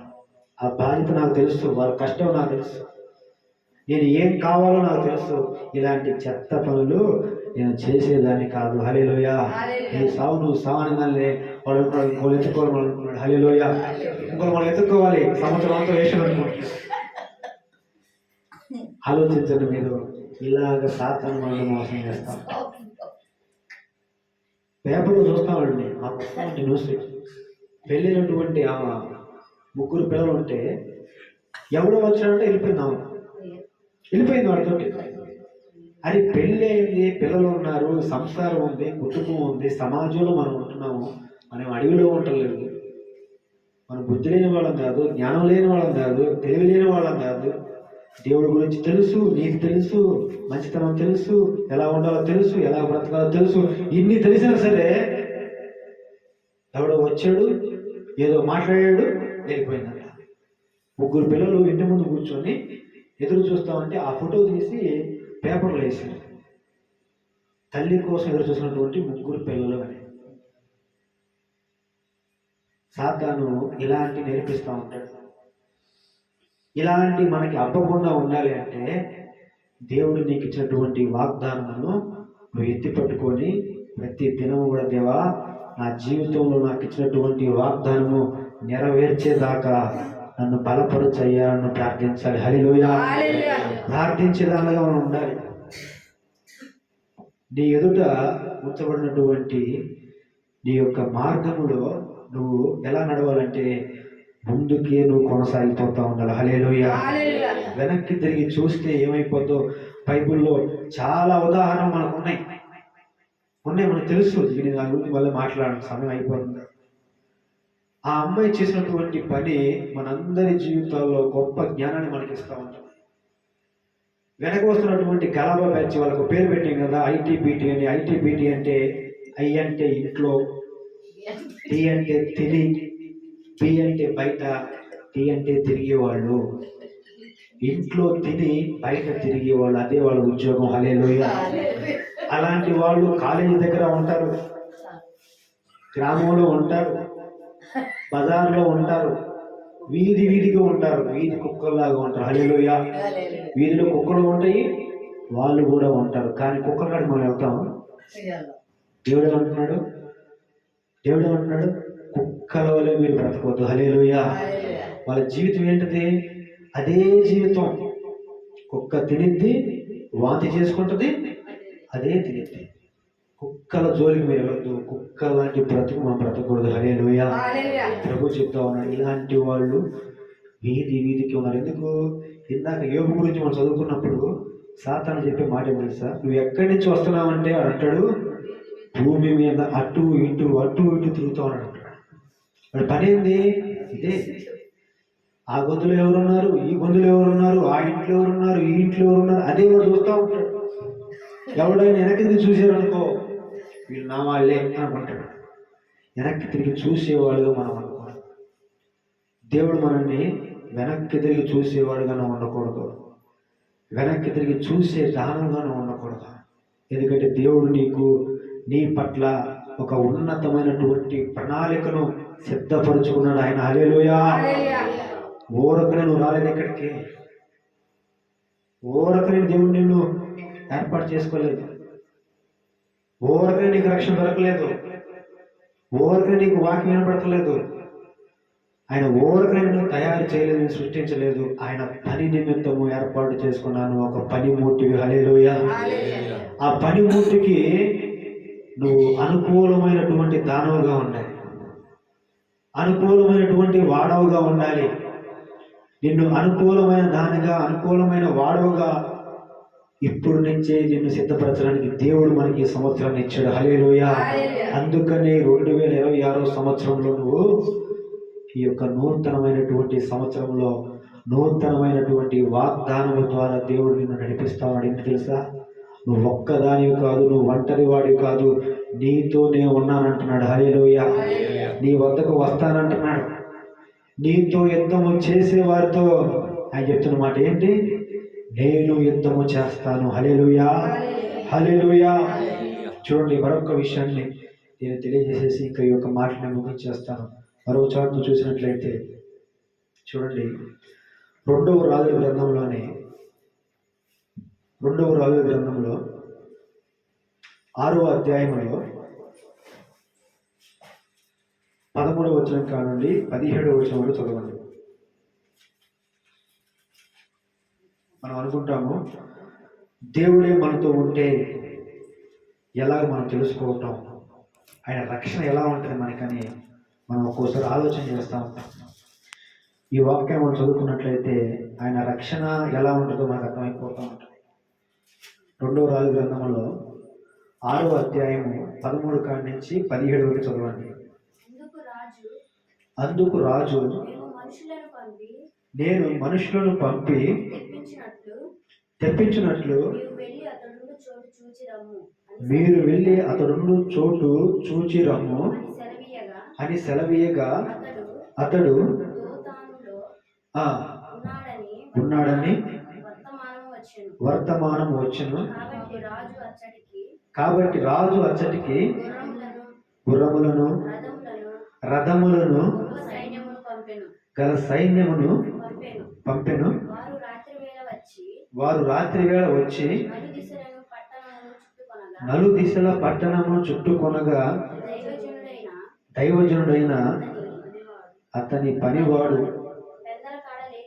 పెందల కాడ లేచి బయటకి వచ్చినప్పుడు గుర్రములను రథములను గల సైన్యము పట్టణమును చుట్టుకొని ఉండుట కనబడెను.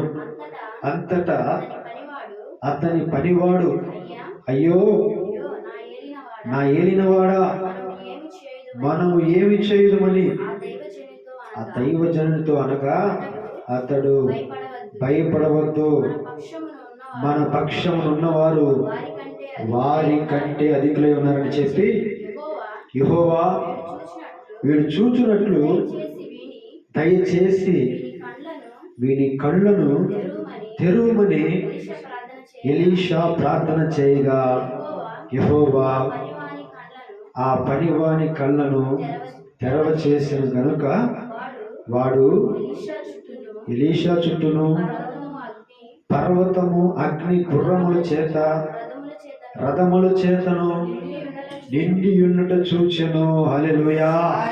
హల్లెలూయా. నీ పక్షమున ఉన్నవారు నీకు కనిపించరు, కానీ వాళ్ళు ఎలా ఉంటారంటే, ఒక్కసారి నువ్వు మనోనేత్రాలు వెలిగించబడిన వాడువైతే, మనోనేత్రాలు వెలిగించబడిన దానివైతే ఆ పనివాడు అంటున్నాడు, అయ్యా శత్రువులు చాలామంది వచ్చారు మన మీదకి, వాళ్ళని చూసి ఈ పనివాడు భయపడతా ఉన్నాడు. భయపడతా ఉన్నప్పుడు దైవజనుడి కాడికి వెళ్తే దైవజనుడు అంటున్నాడు, వారిని చూచి నువ్వు భయపడవద్దు. హల్లెలూయా. ఎందుకని? ఇతను చూస్తే నువ్వు ఏం కనిపించట్లా, చెట్లు కనిపిస్తున్నాయి, గుట్టలు కనిపిస్తున్నాయి, రాళ్ళు కనిపిస్తున్నాయి, రప్పలు కనిపిస్తున్నాయి. దైవజనుడు అంటున్నాడు, వాళ్ళని చూసి నువ్వు భయపడద్దు, ఎదురుగా శత్రువుల సైన్యం ఉంది, గడగడగా వణికిపోతాడు ఇతను. ఎలీషా అంటున్నాడు, వాళ్ళను చూసి నువ్వు భయపడొద్దు, మన పక్షముగా ఉన్న వారు ఎవరో నీకు తెలిస్తే నువ్వు భయపడవు. హల్లెలూయా అని చెప్పి ఆ పనివాడు తన చుట్టూ ఉన్నటువంటి దేవుని సైన్యాన్ని చూడాలని ప్రార్థన చేసి ఆయన కళ్ళు ముట్టినప్పుడు పనివాడు కళ్ళు తెరవబడ్డాయంట. హల్లెలూయా. పనివాడు కళ్ళు తెరవబడినప్పుడు చుట్టూ ఎలాంటి వాళ్ళు ఉన్నారండి? ఎలాంటి వాళ్ళు ఉన్నారు? చదవండి ఒకసారి అక్కడ. ఎలాంటి వాళ్ళు ఉన్నారు? ఎలీషా చుట్టూను పర్వతం అంతా కూడా అగ్ని గుర్రముల చేత రథముల చేతను నిండి ఉండెను. నిండి ఉన్నట్టు చూచిన. హల్లెలూయా. ప్రభు మన కాడికి వస్తే, యేసుక్రీస్తు వారు భూమి మీద పుట్టినప్పుడు పరలోక సైన్యం అంతా ఎక్కడికి వచ్చిందమ్మా? పరలోక సైన్యం అంతా ఎక్కడికి వచ్చింది? భూమి మీదకి వచ్చింది. హల్లెలూయా. ప్రభు మనతో ఉంటానని మాట ఇచ్చినప్పుడు, ప్రభు మనతో ఉన్నప్పుడు ఆయన మనకు గుర్తు చేసిన విషయం తెలుసా? నీలో ఉన్నవాడు లోకములో ఉన్నవాడి కంటే గొప్పవాడు. హల్లెలూయా. నీలో ఉన్నవాడు అంటే నీలో ఉన్నవాడు ఒక్కడే కాదు. ఆయన నీలో ఉంటే ఆయన సైన్యం అంతా ఎక్కడ ఉంటుంది? ఆయన సైన్యం అంతా ఎక్కడ ఉంటుంది? మన చుట్టూ ఉంటుంది. హల్లెలూయా. పనివాడికి అదే తెలియజేశాడు. ఎదురుగా ఉన్నటువంటి శత్రువులను చూస్తా ఉన్నాం, వాళ్ళగా చూసేది. వాళ్ళకి నీకు కనిపించకుండా మన అందరి చుట్టూ ఆవరించున్నటువంటి దేవుని సైన్యాన్ని చూడని ప్రార్థన చేసినప్పుడు, ఆయన కళ్ళు తెరవబడినప్పుడు చూస్తే అన్ని రథములతో ఉన్నటువంటి అనేక మంది సైన్యం ఉన్నారంట. హల్లెలూయా. అందులో ఇద్దరు మాత్రమే వచ్చారు. ఇందాక ఎంతమంది వచ్చారు? అందులో ఆ అమ్మాయి కోసం ఇద్దరే వచ్చారు. హల్లెలూయా. ఆ ఇద్దరికి వాళ్ళు నలుగురు మోర్చిపోయారు. ఇక ఒకవేళ వాళ్ళందరూ వస్తే తెల్లారి జ్ఞాపకార్థ కోటమే. హల్లెలూయా.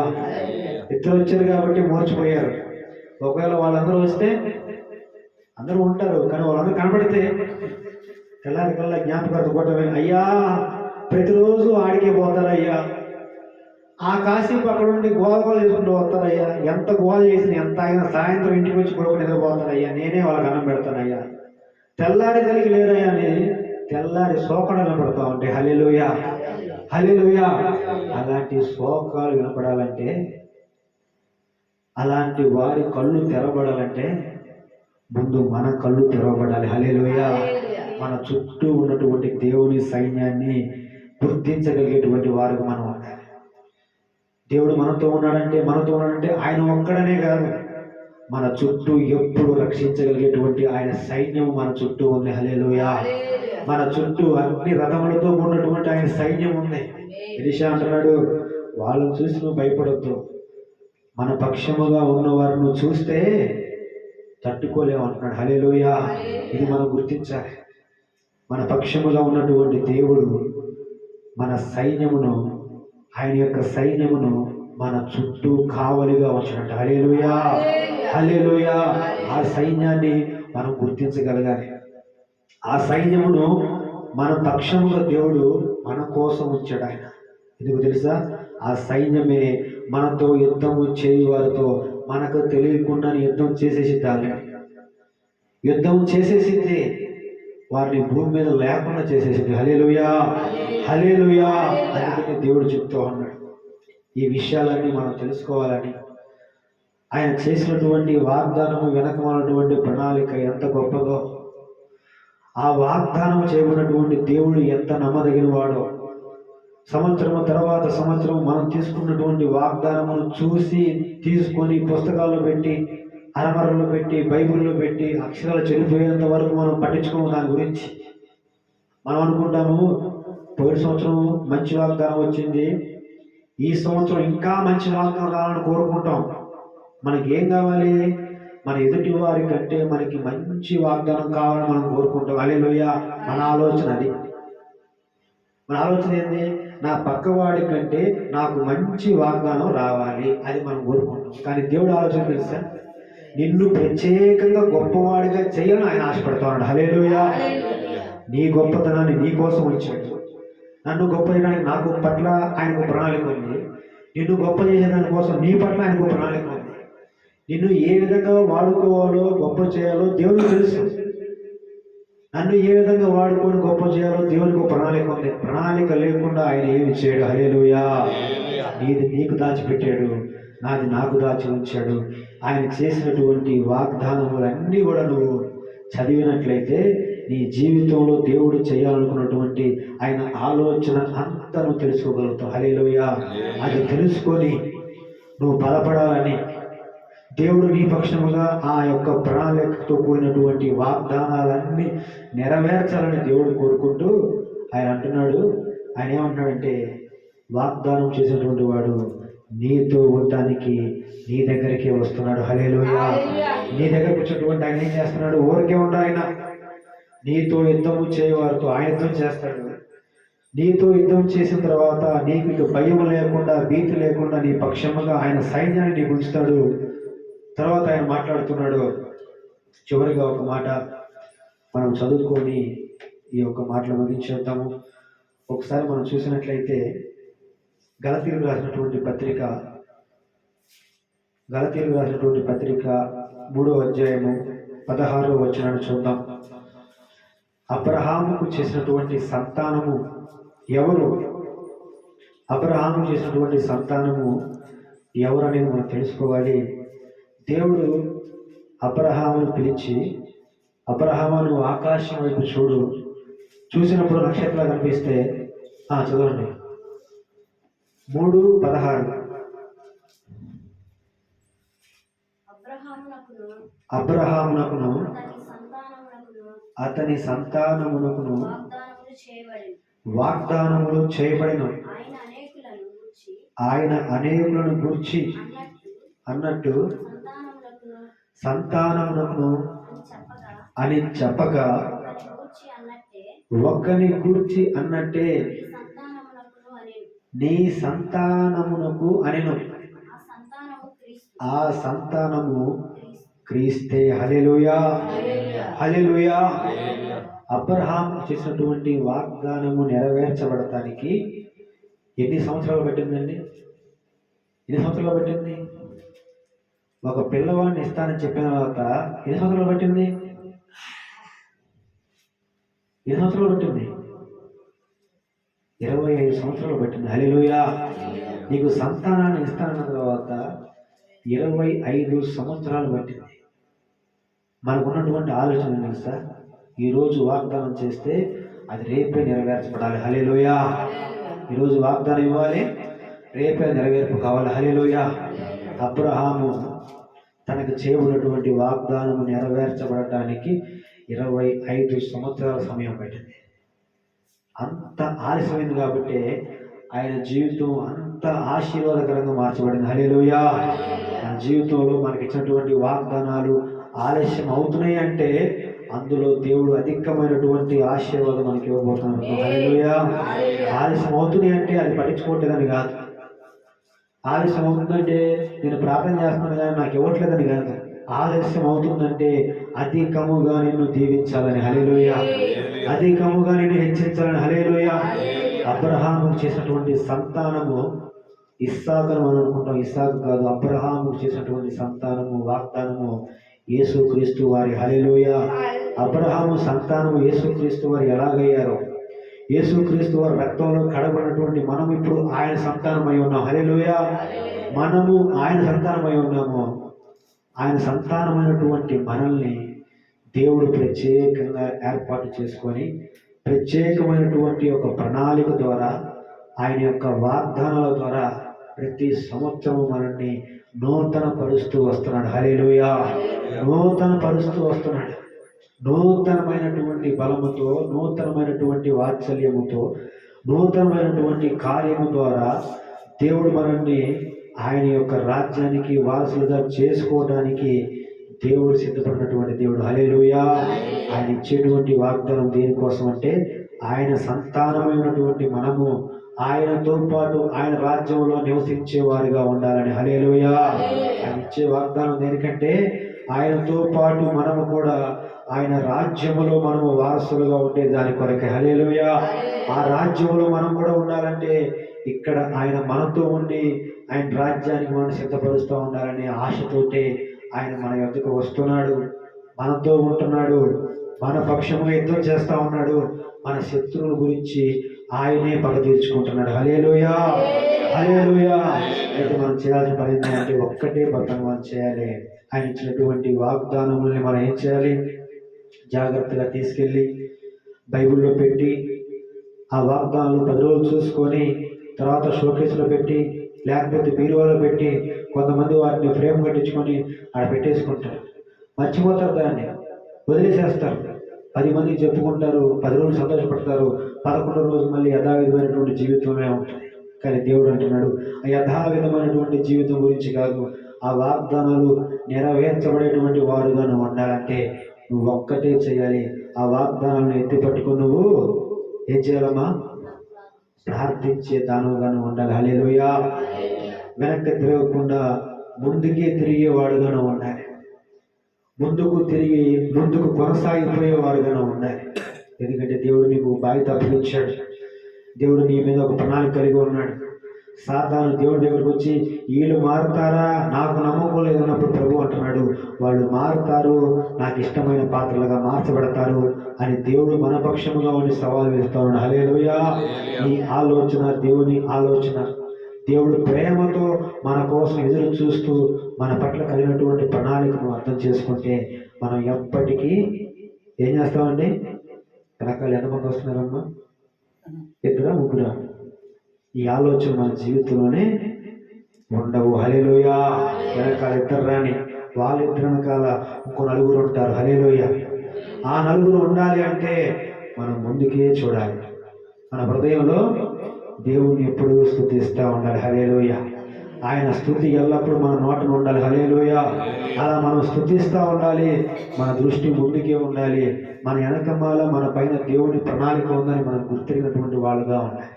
వాళ్ళు చెప్పుకున్నట్టుగా నాకు ఇద్దరు పిచ్చోళ్ళు అయిపోయారంటే నా దెబ్బకు 10 మంది పడిపోయారనేటువంటి వాళ్ళుగా మనం ఉండకూడదు. లోకంలో సాతాను చేసేటువంటి అతిపెద్ద మోసం అది, అతి భయంకరమైనటువంటి మోసం. అలాగా ఎంతో మంది వారి జీవితాలు పాడు చేసినటువంటి వాళ్ళు పోలీస్ స్టేషన్ అమ్మని తిరిగి మాకు న్యాయం చేయండి మహాప్రభు అంటే, ఎందుకమ్మా అంటే వాడిని నమ్మానండి, వీడిని నమ్మానండి, వాడితో వెళ్ళానండి, వీడితో వెళ్ళానండి, ఎవరిని పట్టించుకోలేదండి అంటారు. హల్లెలూయా.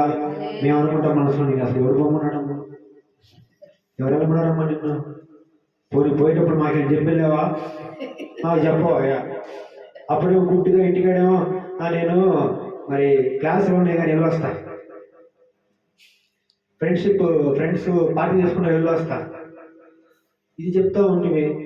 పోయేటప్పుడు అమ్మ బాబు చెప్పు, పక్కింటి వాళ్ళు చెప్పు, ఫ్రెండ్స్ చెప్పు, ఎవరికి చెప్పుకొని వెళ్ళిపోతుంటాయి.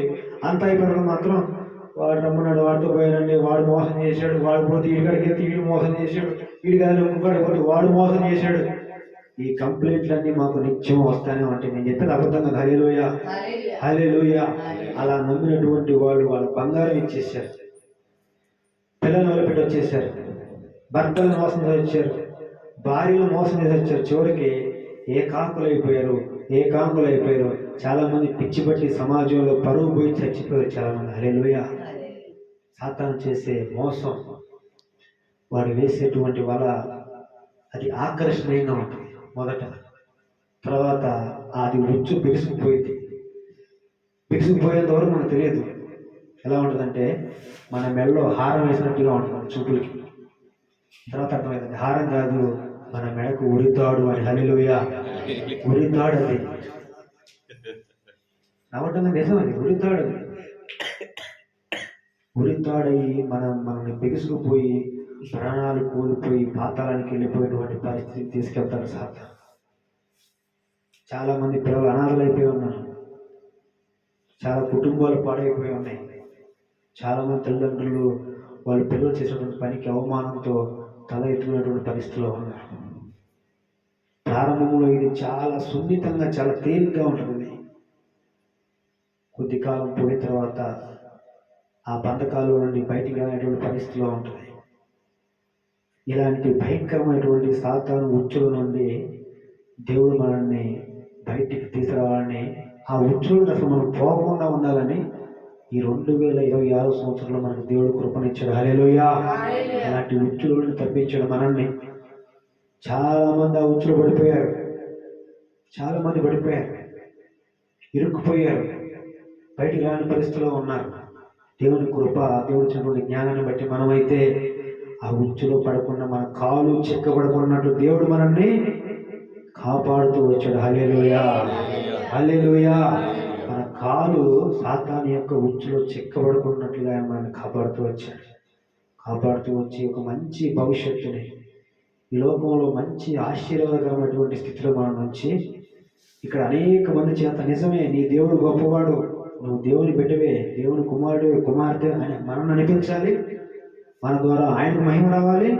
మరణం తర్వాత మనం ఆయనతో ఉండాలని ఈ సంవత్సరం ఆయన మనకి ఇచ్చాడు. హల్లెలూయా. ఆ కార్యాన్ని మన ద్వారా జరిగించడానికి దేవుడు ఇష్టపడుతూ ఉన్నాడు. అలాంటి ఆయన ఆలోచన, ఆయన యొక్క ప్రణాళిక, మన మీద దేవుడు కలిగినటువంటి అపారమైనటువంటి ప్రేమ వెనకాలే ఈ వాగ్దానాలన్నీ కూడా దాగున్నాయి. ఈ వాగ్దానాలు ఎప్పటికప్పుడు మనం జ్ఞాపకంలో ఉంచుకోవాలి. వాటిని మర్చిపోయేవారుగా మనం ఉండకూడదు. ఎందుకంటే సాతాను మర్చిపోయేవారుగా చేస్తాడు. అలా మర్చిపోతే దేవుని ప్రణాళిక ఏదో మనకు తెలియదు. ఆ ప్రణాళిక మనం తెలుసుకోలేకపోతే దేవుని ప్రేమ మనం అర్థం చేసుకోలేం. ఆయన మనతో ఉన్నాడని మనం గుర్తించలేం. ఆయన సైన్యం మనతో ఉందని మనం గుర్తించలేం. ఆ గుర్తింపులో మనం ఉండాలని, ఆయన మన పక్షముగా ఉన్నాడని ఆయన ప్రతి సంవత్సరం మనకి జ్ఞాపకం చేస్తూ ఉన్నాడు. కానీ మనమైతే మర్చిపోతా ఉన్నాం. హల్లెలూయా. ఆయన ఇక్కడి నుంచి మనం మర్చిపోయేవారుగా ఉండక ఆయన గుర్తినటువంటి వారుగా ఉండాలని దేవుడు కోరుకుంటూ, అతి ధన్యత పరిశుద్ధాత్మ యేసు క్రీస్తు నామములో మనకందరికీ అనుగ్రహించబడును గాక.